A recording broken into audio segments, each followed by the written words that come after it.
All statements and opinions expressed by guests of the Adult in the Room podcast are strictly their own and do not necessarily reflect the beliefs or opinions of the host, producers, or advertisers. All interviews are presented in their most complete possible form in the interests of free speech. No statements should be interpreted as financial, legal, or medical advice. Listener and viewer discretion are strongly advised.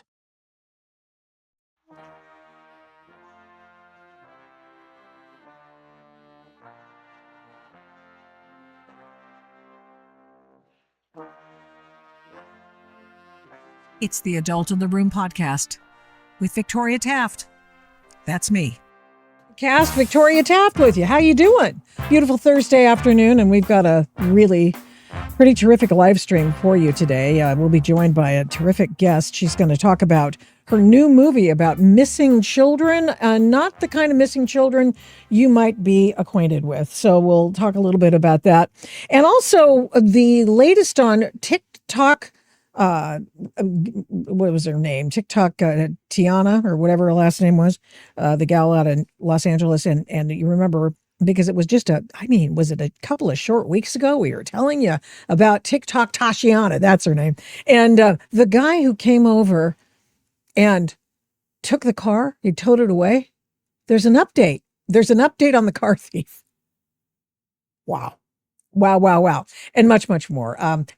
Did you see, by any chance, the video of the guy who's black who went completely, not just white face, but white bodied to the NASCAR event over the weekend or recently?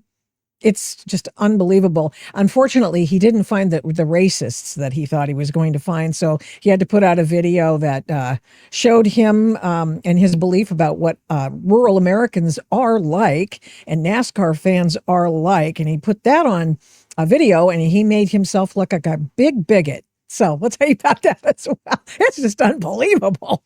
Anyway, so here's the biggest story of the past 24 hours, I would say. And indeed of the last few weeks, really, because it's beginning to be a real political issue. First of all, there's no list. We keep telling you there's no list. President Trump said there's no list. DOJ said there's no list. The participants in all of the previous lawsuits, etc., says there's no Jeffrey Epstein list. And yet again, we heard that from an attorney who's been representing the victims, or at least some of them, of Jeffrey Epstein. And he also admitted that Jeffrey Epstein personally abused these women. So it was his contention. This is a guy who has been in the ether for a while, and he's been out there. And he's been representing these people for quite a while. I mean, years. Okay, so he's out there at this big event, this press event yesterday. And the press event yesterday was to call on the White House to release more documents like the list that he just said didn't exist. So the most transparent and most historically transformational president in my lifetime that I've ever seen is now being accused of not being transparent with the Jeffrey Epstein sex trafficking scandal.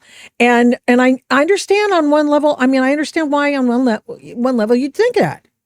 Because the DOJ promised that they were going to get those documents out there, the Epstein files, we're going to find out what bad actors were there. And then guess what? They didn't do that immediately. Remember the big snafu with the conservative reporters. By the way, why wasn't I called for that? I wanted a copy of the Epstein list, and guess what? It was just stuff we'd already seen.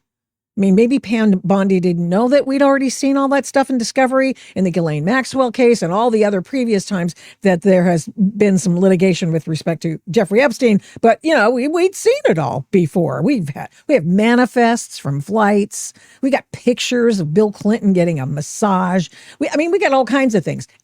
But not the list of the perps. Why? Because it doesn't exist. And indeed, what does exist are names of people with whom he's done business, or he did business, as he's sadly demised himself, or someone did recently, a few years back. And so these are people he did business with over a period of years. Okay. And so were they perps? Were they pervs? Were they peds? We don't know. We doubt it. They were probably just business associates. So Donald Trump's going, hey, man, this is not fair to throw people's names out there and hope that somebody will get caught up in the drama, the confama and the drama. So he's not about that. And by the way, he also says that there's been a political cost to this bad rollout. He certainly is acting like it anyway. And it was dumb. And it cost him politically, and it's cost Pam Bondi some cred too. Democrats, however, as a result of that stupid rollout of the information from the Jeffrey Epstein thing previously, they pounced, as they always accuse the Republicans of doing. So they pounced. Okay, and they're hoping to ride misinformation on this entire thing until the 2026 election. That's what this is all about. I don't think that there are many people in the press corps, nor do I believe in certain areas of government, who really think that these victims have not seen a day in court. And I'll tell you why, because it's been litigated multiple times.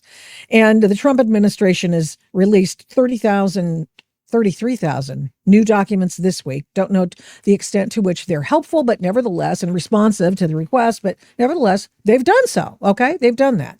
And then Trump calls this an effort to tar him, because now I just want you to appreciate what you're seeing in the background and what you are going to witness on the first few minutes of the program today, because this is what old Nancy Pelosi calls the wrap-up smear. And here she is describing what that looks like. And then you merchandise it. And then you write it, and they'll say, see, it's reported in the press that this, and this.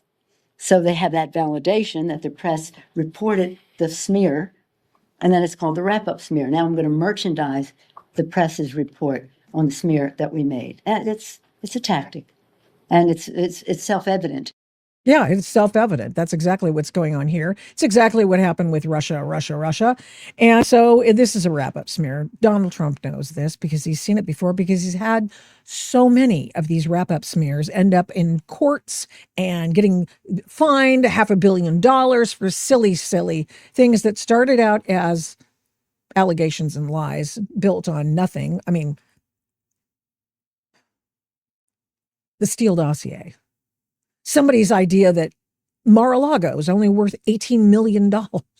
I mean, silly, just really silly stuff. And yet they took it to the nth degree and ruined people's lives over it and cost them millions of dollars. There's a guy I listen to frequently, has $500,000 worth of law bills, billable hours to his and his wife's attorney. And it's because they used to do some work for the Trump administration, and they did nothing, but they still had to pony up the money to pay an attorney. That's what this is all about. They're just trying to make trouble for Trump, and they are trying to do it again. How do I know that? Well, I'm so glad you asked. Now let's go to the video. Let's go to the video of the press event yesterday. And I want you to appreciate this. Here they are. Here's a gal talking about the fact that she's not okay with the DOJ not properly and in a timely way informing her that Ghislaine Maxwell was going to be moved to a club fed in Florida. I was horrified when I found out not only had Ghislaine Maxwell been transferred to what's called a low security, it's really is like a holiday camp, and then afterwards I got a notification from the Department of Justice telling me that this was going to happen when it had already happened. I just want you to appreciate what you're hearing in the background and what you're seeing in the background. This I think is the former model that has been probably kept under wraps for quite some time, nameless, etc. And these are some of the new victims we've never heard from before, but nevertheless, their identifications are known in official circles. And so this woman who sent this X post right here, Dr. Anastasia Maria Lupus. Donald Trump had 8 fighter jets fly over the Epstein rape survivor conference, interrupting them mid-speech.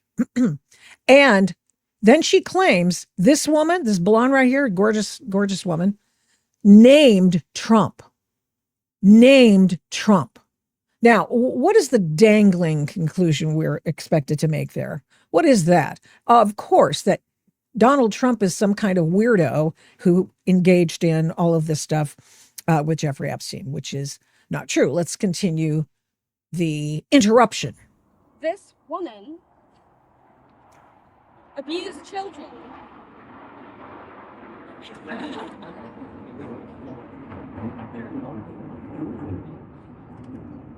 Wow. You know, I love a good I flyover. was abused by Jeffrey Epstein and Ghislaine Maxwell for over 10 years. Ghislaine Maxwell was present for some of my abuse at the hand of Jeffrey Epstein. She was present, she was complicit, she was enabling, and it is appalling and disgusting. And it's one of my worst nightmares that she not only be Terrible. transferred, but at the possibility that's very much going around that she might be pardoned. This is not okay, guys. This is It's not okay. not okay. You're right. She didn't get enough advance notice that Ghislaine Maxwell was going to be moved. And you know what? Victims need to hear that. Here's another set of fighter jets coming over. Could you please elaborate about that? Now, watch this. So they've asked this woman to elaborate on whether or not, what she knows about Donald Trump. And check it out.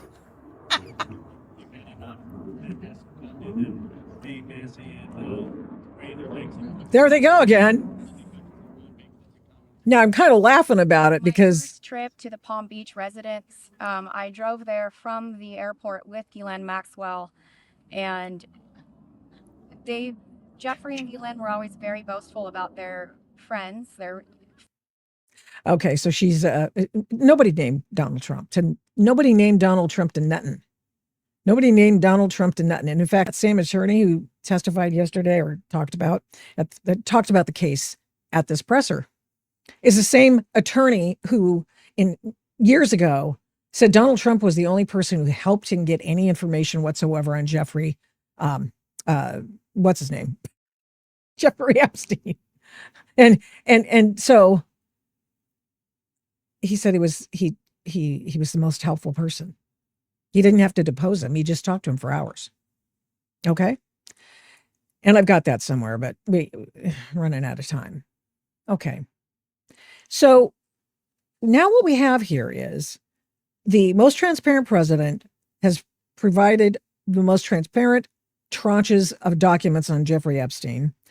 And he is also now being called somebody who's doing something kind of slimy because he's not being as transparent as quickly as they like him to be transparent. The Democrats are hoping to take this to the bank in 2026. And again, these people at this presser yesterday said that they have got a list in their heads of people that they believe were real bad actors. And they're going to make their own list, to which I would say, you go, girl. And you release it, but just be ready because you are going to get sued. So as someone suggested today, perhaps you ought to have a Democrat or someone of your choosing that you've seemed to align yourself mostly with Democrats. Although I have to say MTG and Thomas Massey were there today. And they're calling for, more and more transparency, double secret transparency. And so the deal is that they are going to get sued unless they have somebody read the names of these perps on the floor of the House, because otherwise they'll get sued. And the reason you can do that is because it's the debate clause. And so they won't get sued for anything they say on the floor. That's why Adam Schiff could go and lie with impunity about Donald Trump, because he would not get he would not get sued libelly or civilly or any other way. He was, of course, brought up on charges for leaking, and he did that later. So something to think about. Okay. Another big reminder. I don't know if anybody knows this, but are you aware of the fact that the Epstein victims have received $486 million in compensatory and punitive damages in settlement money from 3 places. Jeffrey Epstein's estate, that came in at, let's see, I'm looking at my notes here. Yeah, $121 million from his estate, which was $600 million in toto. $290 million for survivors from J.P. Morgan Chase, and $75 million from Deutsche Bank. So Ghislaine Maxwell's in prison. Jeffrey Epstein was in a lockup at Rikers Island prior to being prosecuted again. So he was locked up. They've had compensatory damages. They've had punies. They've had settlement money from 3 different millions and millions of dollars of victim compensation funds. And I'm not sure what they want now. They want the list that they already know doesn't exist. What is going on with this situation? What is happening? How does this read to you? Well, one of the things that we probably should go into just momentarily here is that Jeffrey Epstein and Donald Trump had the falling out years and years ago when a member of Mar-a-Lago came to him and complained that Jeffrey Epstein was hitting on his daughter, and that Epstein kept stealing people who worked in the spa at Mar-a-Lago, the club there. And he had a Palm Beach place too, Jeffrey Epstein did. And he took those girls over there, and the rest is sadly history.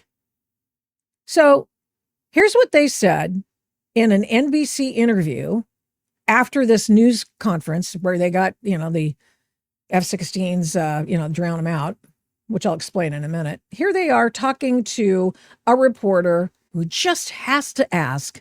And I know, and it's just something that I think we're compelled to at this moment, with the attention on President Trump, with these questions around a pardon.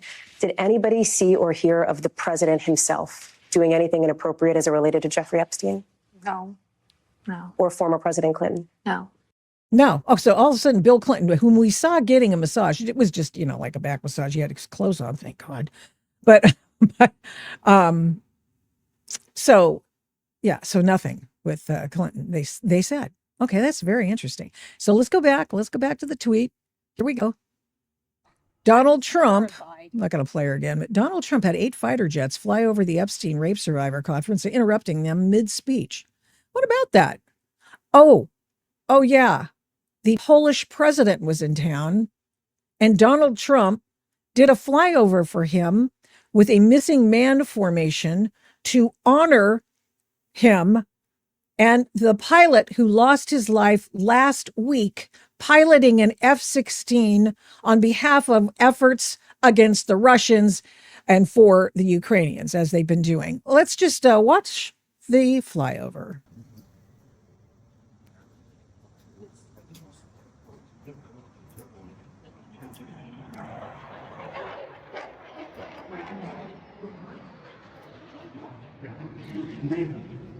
And from the sounds of it, they got 2 flyovers. And of course, Washington, D.C. being a very small airspace, it accidentally bled over the Capitol where these guys were doing their news conference. Now, this is a terrible thing. What has happened here is in the Jeffrey Epstein saga is a terrible thing. And everybody who's guilty should be sentenced to hell, as far as I'm concerned. But there's no list. And I'm not sure what you want President Trump to do except continuing to release the documents. And so he is. One more thing before we get going with our guest, and it's this. Remember the story we told you about a couple of weeks ago? It went something like this.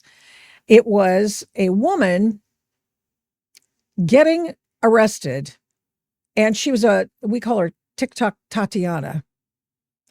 And TikTok Tatiana was live streaming her show. And in her show, she would drop dime on where all the ICE agents are. And so I want you to watch this guy right here. Watch this guy. I mean,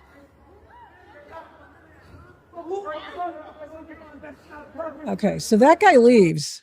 That guy leaves. Did you see the guy there? He's leaning on the passenger side when she was being pulled from the car. So he was leaning on the passenger side car or door, and the ICE officers were trying to get her out. And of course, she was resisting arrest. And you know, it's scary. I'm not going to lie.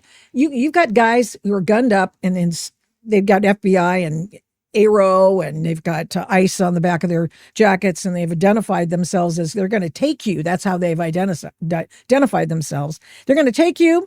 They're going to lock you up because you, by the way, have a DUI that you've just had, having only come to this country in the last couple of years under Joe's Kids program. She's of age, of course, but I call it all the 20 million illegal aliens he let into the country to change congressional districts. Joe's Kids. So this is what happened. We talked about it. Like, wait a second now. Here we go. Look at what happened to the car. He's towing the car. And they start telling, hey man. And there he goes. And he's just loving us. The guy in the tow truck is taking video and laughing at the ICE officers chasing him down the street. And as we found out yesterday, the ICE vehicle was found a couple of blocks away, and the guy driving it that day was the same guy leaning on the passenger door to prevent TikTok Tatiana from being arrested. And so ends the saga, at least until he's in court again. He was in court yesterday. You're not going to believe this, but he said not guilty, even though we have him on video. There he goes. Same guy.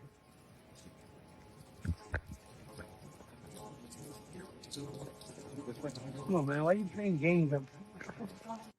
Yeah. Why are you playing games? Why are you playing games? Okay. Now, you're making fun of me, aren't you? Yes, they are, actually. They are.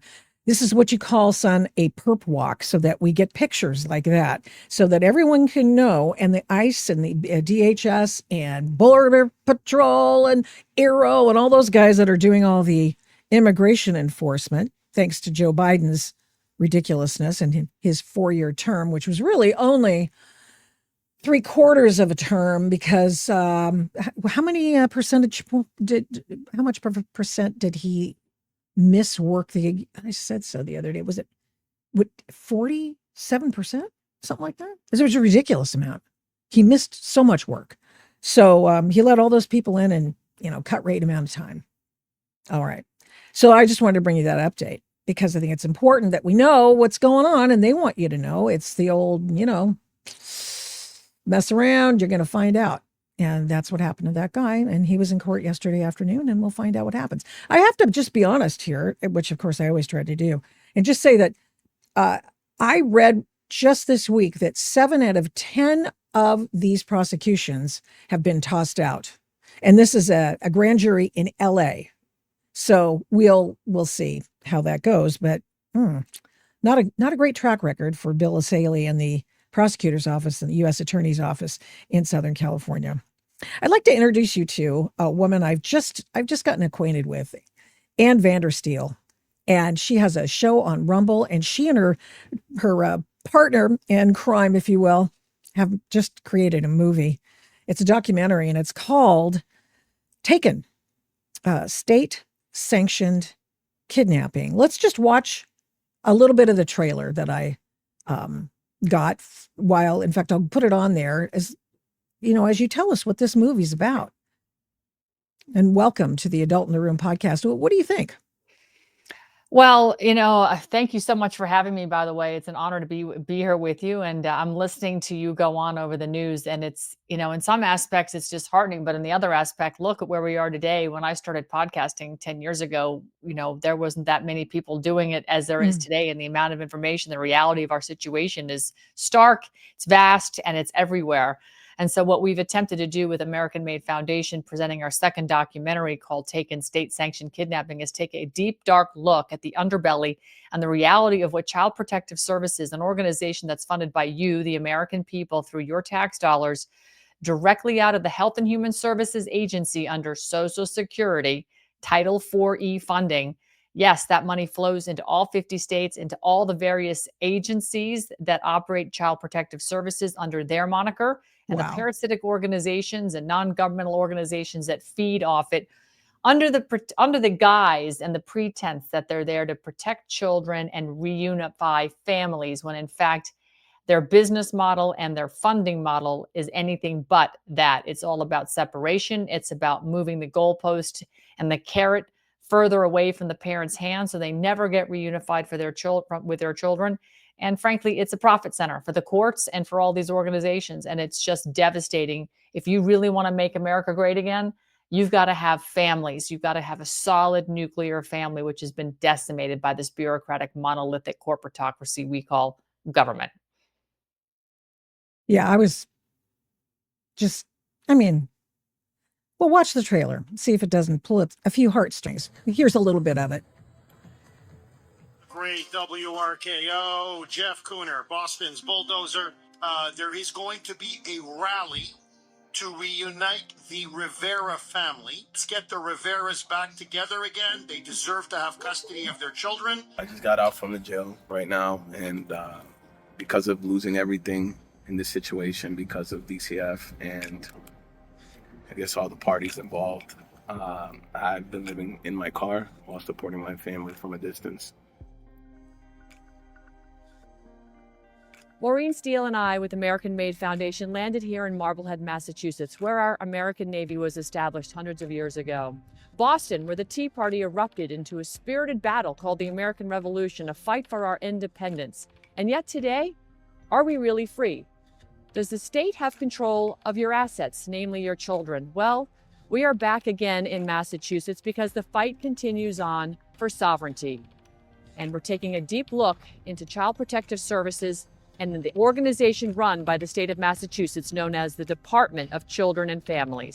And we could go in a little bit more, but it'll suck you right in, which is why you need to watch this. I guess it's debuting this weekend, which is wonderful. Congratulations. But how did you decide to delve into this? I mean, it's clearly a problem, but how did you get into it?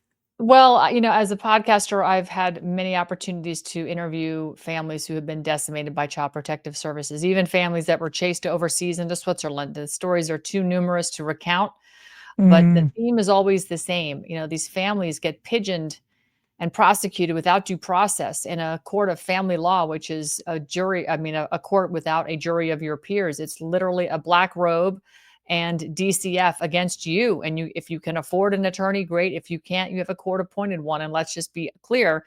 George Carlin was accurate when he says it's a big club and you ain't in it. And believe me, between the folks in that courtroom, you're not in that club. And I've witnessed it firsthand in this particular documentary on the Rivera family. Honestly, when you have a family of 7, right? 5 children and 2 loving parents, and by all accounts, there's never been a problem with the family at all. There's no legal issues, no violence, nothing like that. And you have a pediatrician who's a mandated reporter under the Department of Children and Families in Massachusetts say, well, I'm going to have to report you because you don't want to give your son a vitamin K shot. Like, show me the law. In fact, Mr. Rivera asked that of his pediatrician, show me the law. And there is no law, but he decided to report him anyway. And they didn't come looking after the 9-month-old. They came and wanted to see all 5 children. And the harassment with law enforcement and DCF that pursued them in Massachusetts forced the Riveras to flee to Texas. And that's when everything went really crazy, because they never had a real reason to apprehend these children and arrest the parents, yet they did it anyway at gunpoint. And separated the family then 30 days in the clink in Texas for $2.5 million bail each, while the children were farmed out into foster care. They were extradited home, and they're still in the system right now. So the reason we're doing this documentary is to show that this isn't just a one-off, Victoria. This is happening everywhere, all the time. I hear about it through what our foundation, American Made Foundation and American Made Action. We hear from families every single day that this is not a one-off. This is what happened to them. And so we've got to put a stop to this. We've got to stand up. The people need to be accountable to themselves. Our Constitution demands it. We, the people, are the government. And we need to tell these bureaucrats, you have no business and you have no lawful reason to be in my home. I am not putting my children in jeopardy. This is a startling statistic, and I'll land the plane here. Did you know in Massachusetts, 97% of the families who are separated from their children don't legally meet the threshold for separating children from their parents? Oh, really? That's a shocking number. It's despicable. There's a word. Yeah. So now they're still in the system. How long has this been? Over a period of time? This started back in October last year. And so they have been dealing with this for quite some time. We actually went and shot this documentary earlier this year in Massachusetts in the hopes that, it's been about, 6 months, 8 months, something like that, in the hopes that they'd be reunified by now. Fortunately, our foundation was able to present the Riveras with new attorneys, new representation, so they're not dealing with court appointed. Izzy, who is still facing criminal charges for familial kidnapping and taking his children and wife to Texas. Oh my. What? Exactly. Criminal charges for familial kidnapping. It's insane what's happening here. They brought him. Of course, the wife didn't charge him with this. She didn't complain that he kidnapped her, but this is what's going on. And so it looks like this case is beginning to wrap up, but we're not. We've got this documentary exposing this, and we also are filing a monster landmark federal lawsuit in federal court in Massachusetts in the next couple of days here. That is going to rock the socks of not only the judiciary, but the law enforcement. Anybody who touched this case is getting named in this lawsuit, and it's enumerated with multiple due process violations. Okay. And this case crossed state lines. It went to Texas, and they sent a warrant for their arrest without any probable cause. I mean, this is how insane it all is. Is this something that maybe Harmeet Dillon, who's now in charge of the Civil Rights Division at the DOJ, would be interested in, should be apprised of? I think she should be apprised of it. I know that we have been asked to update the First Lady, Melania Trump, the FLOTUS, absolutely, because, she's very much involved in child trafficking. And let's be clear, Child Protective Services is legalized child trafficking, as if legal fiction is even a thing, because it's not. It's fiction, and it does nothing to do with our constitutionally protected rights and common law, in which we're based on in this country. But they've thrown out the window for their U.S. codes, their statutes, and their agencies. And we've delegated authority to bureaucrats vis-a-vis our Congress, which has just thrown their Article 1, Section 8 responsibilities out the window and farmed it to these agencies, which do not, I repeat, do not have your or my best interest at heart. No, they don't. And sometimes, I've seen how they've not done things for the homeless industrial complex and the USAID scam and all of the attendant, scandals therein. It's terrible what they've done with our money in our name. So this is frightening. I mean, it really is. So this is reminding me of what is going on in the state of California. And the state of California, there's AB 495, which is a bill being tossed out by they're thrown out, chumming the waters, and will likely get approved by the Democratic supermajority in the state of California, that would allow anyone to come and take a child out of school, take that child to a doctor for whatever reason, take that child and re-enroll that child in another school so as to keep them off the radar of the parents. This is all done without parental involvement, and it's all done in the name of helping immigrant children, i.e. people who are here illegally in the country. Right. And they've not done it. I mean, not that I think they should be able to do this for immigrant kids, but they've done it now. This would apply to all kids. So your children are not safe in the state of California if they go to grade school, high school, or high school, maybe even, probably. And so it's kidnapping. That is official kidnapping. And I wrote a story about it at PJ Media the other day. And one of the things, I got a comment that I think you'll be interested in. And this person said, the mental illness, this is about Temecula. I was going to dovetail this with this story that I also did for PJ Media, did the AB 495 as well as the Temecula story. And the Temecula story is that girls who don't want boys in the bathrooms and locker rooms must now sign a document. The parents do in this case. They actually give parents the opportunity to sign this. And the document is either a religious waiver, so as not to have boys in the bathrooms and locker rooms, or they don't have to be subjected to those spaces, those shared spaces. or they have to get a doctor's note saying that they're mentally ill. The girls do. Now, that is some kind of crazy. It's honestly, where do you go from there except to leave the state? Yeah. Well, yeah.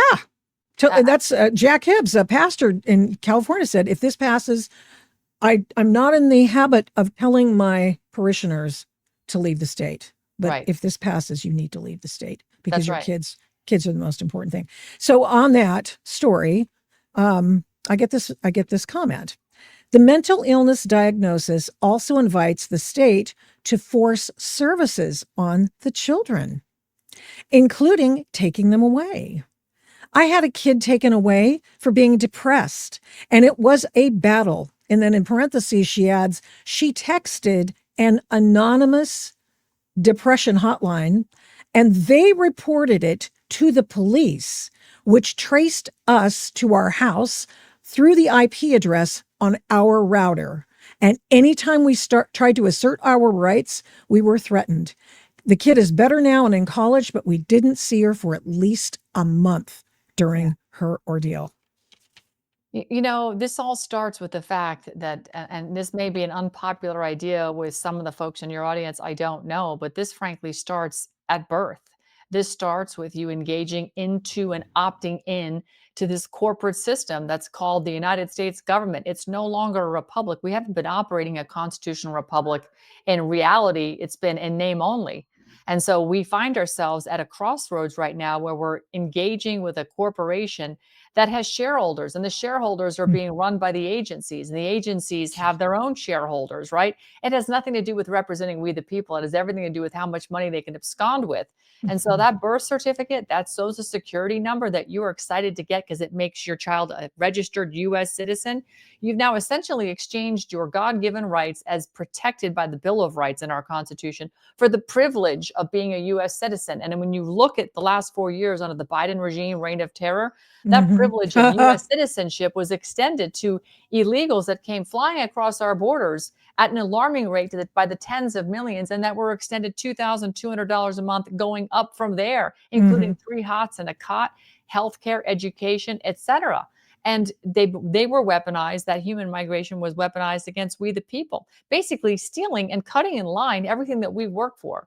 So we have to take a good look at our Constitution. We have to take a good look at these amendments that have been passed. Everything after the 10th, frankly, for me, is a robbing, and it's really a way to steal your sovereignty when you dissect it all in its entirety.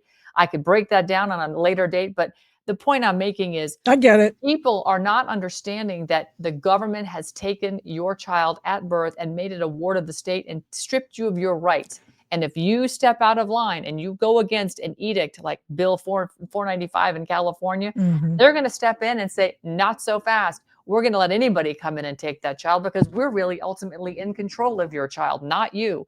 And that in of itself should be so frightening that people should wake up. Now, I do have this caveat. I know that President Trump is supposedly going to be launching an executive order here on elections because elections have consequences, particularly stolen elections.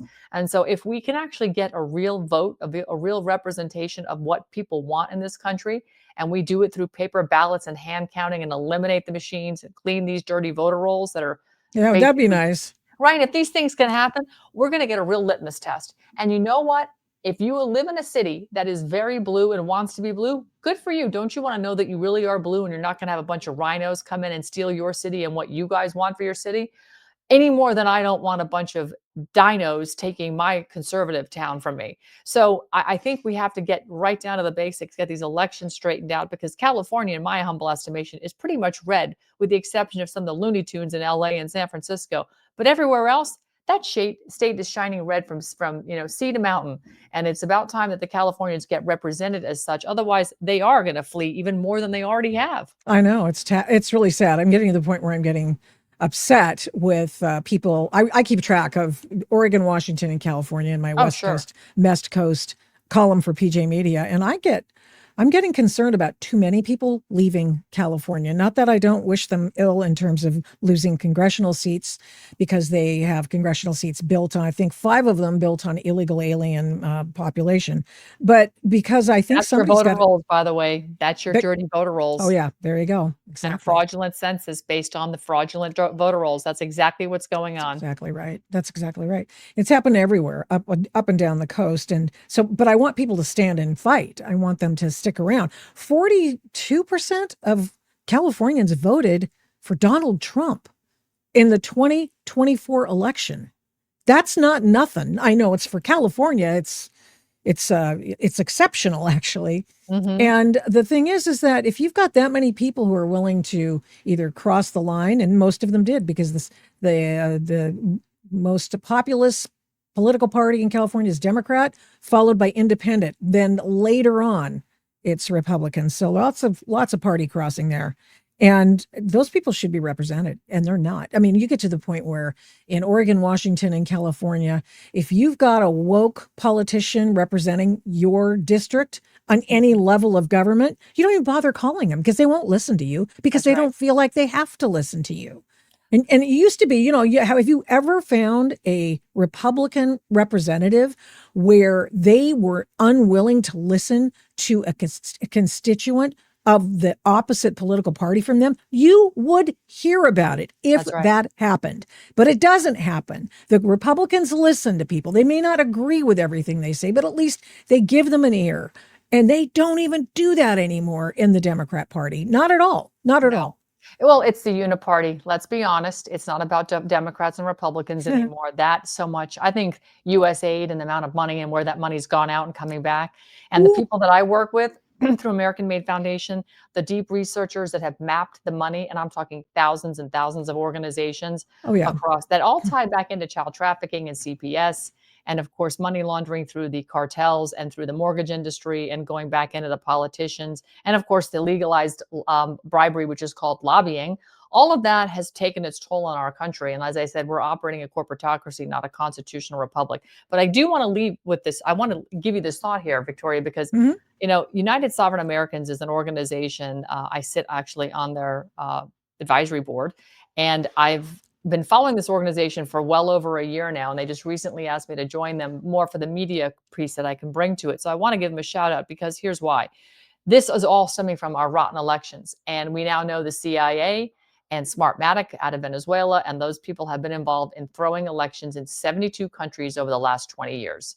72 countries we've rigged and done color revolutions, and now we perfected it and brought it here in this country. We did. United Sovereign Americans they have over 10,000 volunteers, and they have the data on how they have stolen these elections using these dirty voter rolls and the manipulation of these machines, including what went on in Serbia and working with Dominion. All this stuff is in evidence right now. And it's before Tulsi Gabbard at DNI. So this isn't a conspiracy or allegations. It's evidence is now in front of the government, and they're looking at it. I the hope real so. government, the government that cares about our elections and understands our election systems are national security, should be matters of national security. Well, so here's the thing. United Sovereign Americans, they filed lawsuits in 9 different federal districts. Some they won, some they lost. But here at this point where they are right now is showing a true conflict in the civil rights litigation, because when you have dirty voter rolls, that means there's a bad vote, either illegal, a dead guy, a phantom voter, whatever that's in there that's canceling a good vote. It could be a good R vote or a good D vote. It doesn't matter, but it's canceling votes because you've got people that shouldn't be voting. That's and right. That's a civil rights litigation piece that's going to the Supreme Court. And that's the only way you're going to actually get these voter rolls cleaned up, if you want to do it expeditiously, which is why President Trump, with the executive order of hand-counted ballots and paper ballots, and only printing ballots based on how many people live and vote and registered in that precinct, is going to eliminate 99% of the fraud. And believe me, we'll be looking for the other 1% that are going to try it, which is why you're already seeing Nadler and Jody Ernst, and I'm sure others will follow suit. Oh, I'm not running for election again. Why? Because they couldn't win in the first place.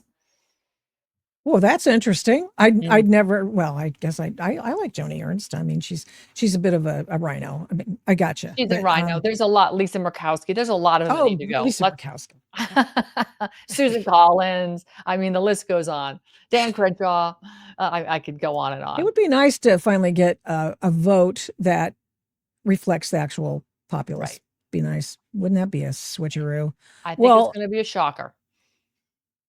well, they'll say it's stolen. So there it's going to be so off brand. They won't know what to do except to say it was stolen. I think some of the best things come off brand. I mean, I'm all about the generics, you know, why pay good money for full brand when you can go get the same thing for, you know, generic, whatever. Anyhow, to each his own, but I want to know, I want to get a true idea of how this country leans one way or the other. Are we really here to have freedom? Are we really here to save our republic and live by the law of the Constitution? Do we really even know what that means? And Mhm. can we exercise it? Or are we going to continue to devolve into communism? We're clearly in socialism, and we're facing a totalitarian authority called the New World Order vis-a-vis the World Economic Forum and the United Nations, which really don't care about America. They care about the world, and we are in the way. And our Second Amendment has done a lot to protect us, which is why it's always under attack. Right. But, you know, the New World Order is literally after the entire world, and America's in the way. And so they're going for it. Ooh, USAID put a big dent in it, and I was very happy to see that, but it's not Yep. enough. Anna That's VanderSteel, thank you so much. I appreciate you coming on, and I would love to visit with you again soon. Thank you. wonderful. Thank you so much for the work that you're doing out there. It's sorely, sorely needed. Thank you.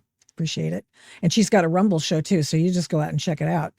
And wow, and the movie is coming out the documentary is coming out this weekend. And like I say, you can find it. And let me just make sure I've got it. American Made Foundation, and you can check out the trailer for the movie, Taken, State Sanctioned Kidnapping. And it's just like,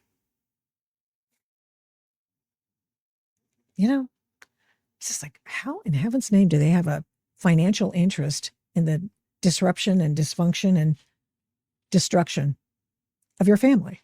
Just doesn't make any sense to me. It's very sad, actually. Well, now look.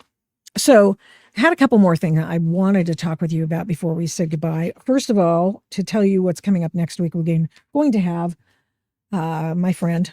I call him my friend now because we're podcast buddies. And that is Don Bentley, and he has written Denied Access. It's the latest in the Mitch Rapp canon for the Vince Flynn books. And this is the origin story one. We're going to talk to him next week. I don't know at this point. I'm going to interview him Monday. So you'll have probably some vignettes of that Tuesday and perhaps on Thursday as well. I just want to let you know. And then I wanted to show you something. This is unbelievable.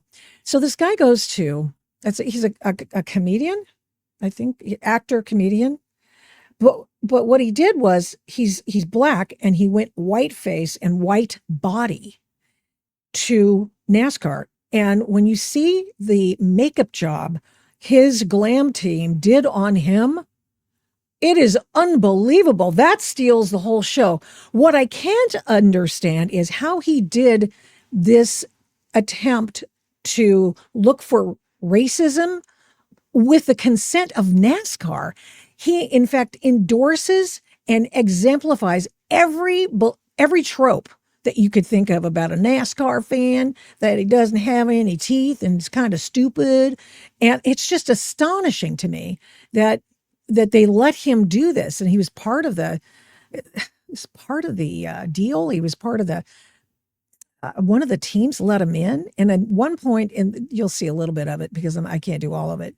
It's so ridiculous. One team, he's standing there with the national anthem is playing. And there's this guy standing next to him, and everybody's dressed normally, and like they've got shirts on. Okay. They don't look like they came out of the all-star cast of Deliverance. But this guy is asked, who are you?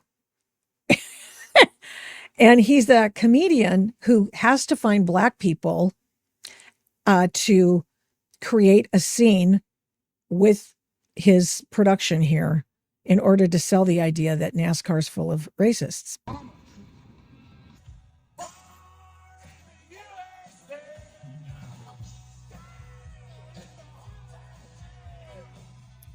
He's drinking and smoking. You lost, boss? No, I'm going to the race. What race? NASCAR race. You going to NASCAR? Yes, sir. A little bit. Spits out the window. Sir, right, sir. You sure about that? Yes, sir. I just want you to drink that in for a second. And he does it to another black guy too. He just has to find a black person and disrespect them and spit at them. He's black. His makeup is astonishing. He's even got a farmer tan. He's got they put a sunburn on his arms and such. It's just insane. The guy's named Drewski. Find something safe to do, boy. Mm-hmm. Yeah. If liquor don't kill us, pussy must. Here we go. Here's the scene I was telling you about. Look at that sunburn. Yeah! Woo! Bring on the troops, baby! Oh, that fucker will go.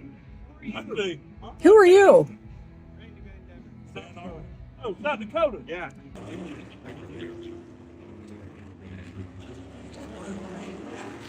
By the way, I've been to a NASCAR event.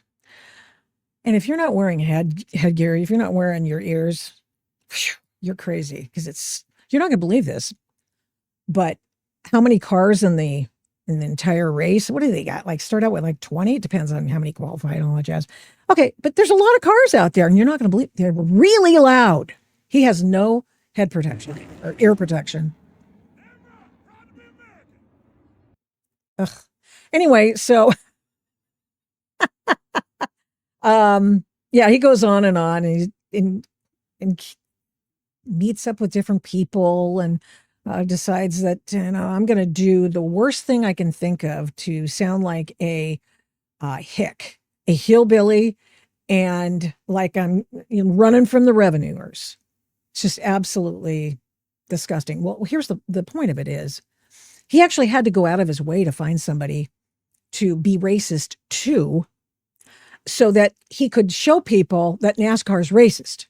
So the supply of racism and the demand for racism are at cross purposes, but he's got to go create the demand because the supply ain't there. I mean, it's just ridiculous. So it completely, in my estimation, backfired on the guy. And in order to find racism at NASCAR, he had to be a racist at NASCAR. Just, I don't know. I just thought that was very odd. Very, very odd. And then there was one more thing I wanted to show you. And I liked this guy.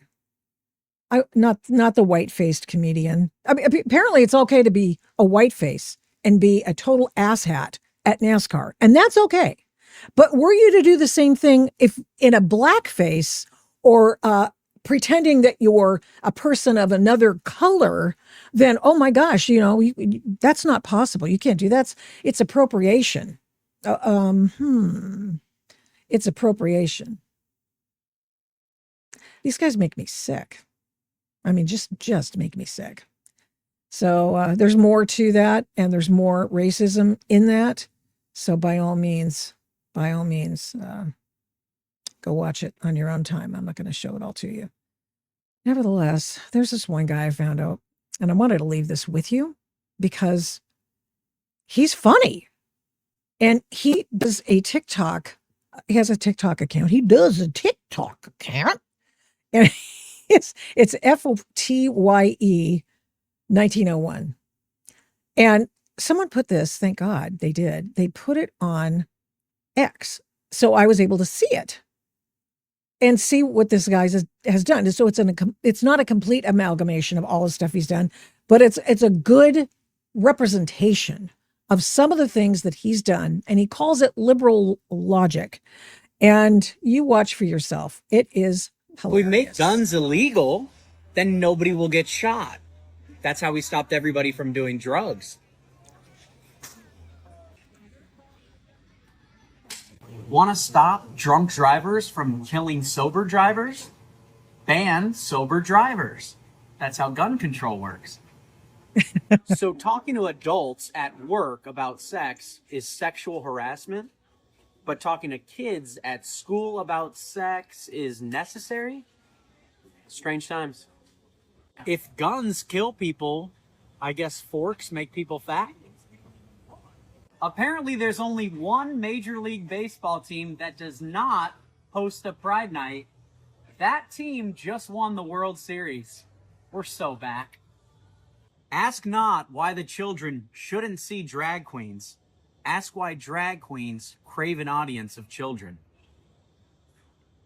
Yeah, it was the craziest thing. The last election, my grandpa voted Democrat for the first time ever.